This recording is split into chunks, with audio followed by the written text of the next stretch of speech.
Now this is Kenneth Clifford Garrison. I was born September 4th, 1921 at Forest Grove, Oregon. And this is taken in Tigard, Oregon. Now, I joined the Navy in 1940 at Portland, Oregon. And on December the 1st, 1941, I made Seaman First Class. When you first come in the Navy, you're apprentice seaman, $21 a month, and your salary automatically goes to $36 a month. After that, you can stay there if you want to, or you can study and get your practical factors in, as I did, and make Seaman First Class, which gives you $54 a month. In today's economy, that doesn't sound like much. But in those days, a sawmill worker and a logger's wages were only slightly over $100 a month. And they didn't have $54 a month to spend as they saw fit. So it was a pretty good deal of making Seaman First Class.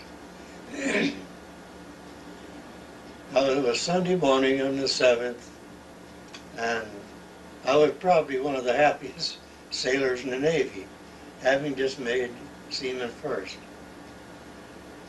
And we were down in the bunk room, just loafing and hanging out, which is you could do on a holiday routine. And a fellow named Kenneth Lemons, came into the compartment. He says, "Hey," he says, "they want you up on your battle station." And I says, "What for?" He didn't know, some kind of a drill, but he was sent to get us. So I didn't particularly hurry. No general alarm had gone off, anything like that. I had to go from the main deck up onto the casemate deck, and that's where the broadside guns were, and then up onto the boat deck. That's where the anti-aircraft guns were.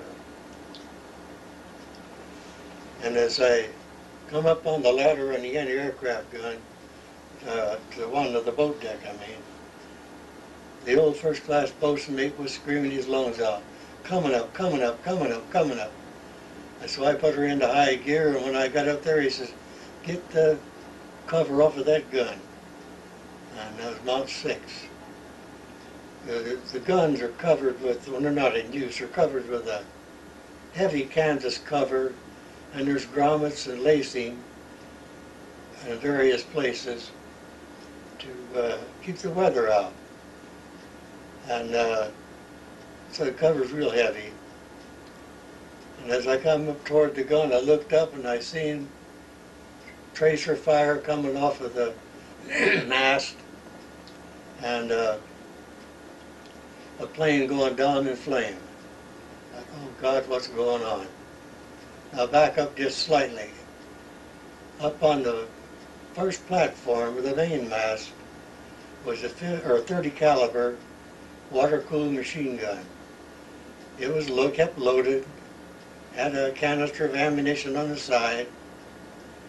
But sometime earlier in the day, prior to the attack, this seaman got into a beef of some kind.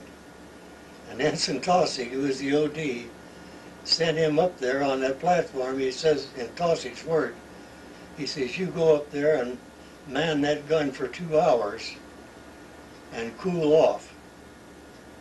And so the gun had a seat on it, spade grips. So anyway, when the attack started, all he had to do was flip the safety off and he was in business. And he shot down a plane, and I assumed assisted him some more.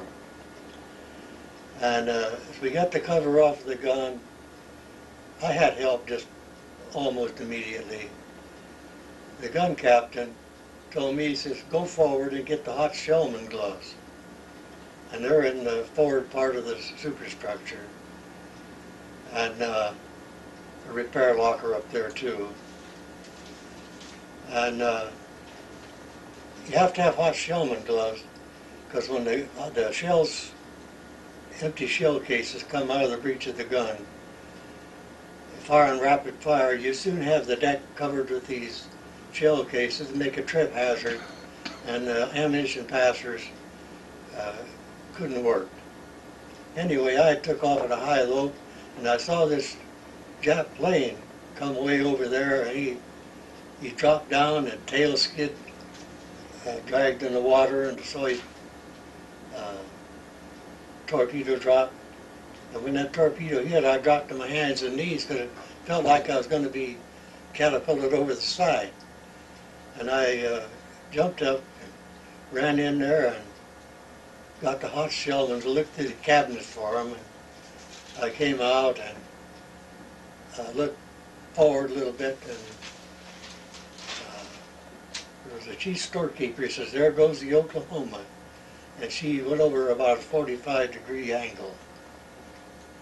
And I turned and ran to the gun, and the guy had some rags that he was catching them shells with. And the gun captain told me, he said, "Go man your battle station." See, in a Navy, you have 3 conditions of readiness. Condition 3, like there's 4 guns on a side, for example, only 1 gun would be manned. Condition 2, 2 of them would be manned. Condition 1, everybody's there. That's general quarters. And you might have a different job on each condition. But my general quarters condition was sky lookout. I was supposed to spot the plane, me and other guys, of course, to spot the planes, give their relative bearing, and that's 360 degree in the ship's circle. And mine was out, I looked forward and out 90 degrees to starboard. I had a little perch just above the directors. It was to direct the fire for automatic control. And that one plane coming in was the only one I saw attacking us. Because I was around on the starboard side and they were coming from the port side. And I saw them when they left. I didn't see when they were coming. And we were alongside the first hit on the Arizona, just ahead of us. And I remember this one guy either got blew over the side or dove over the side. But he came right up onto the quay where the bow of the Nevada was tied, come up our gangway, went aboard our ship, and went up and started passing ammunition on our ship. And all the time they were getting ready to get underway. Now, to tell you what time exactly, I wouldn't know. I talked to a Marine one time, and he says, in battle, time stops. But anyway, we started easing back, and we were back out into the channel, getting to going. And this one plane came over, and as he came over, this guy in the rear seat was raking our decks with a machine gun. And just below us, machine gun bullets were rattling around. And Ensign Tossig got hit. And he told it later, he said he was standing at the director's doorway, and all of a sudden his right leg was up under his armpit. And he fell, and he hollered up this guy, he said, "God, you see, you guys are doing no good there." He says, "Go down, they'll need you down on the guns." So I left there, went down. Well, first we loaded Tossig into a stretcher and lowered him over the side down into the boat deck, and they took him off someplace.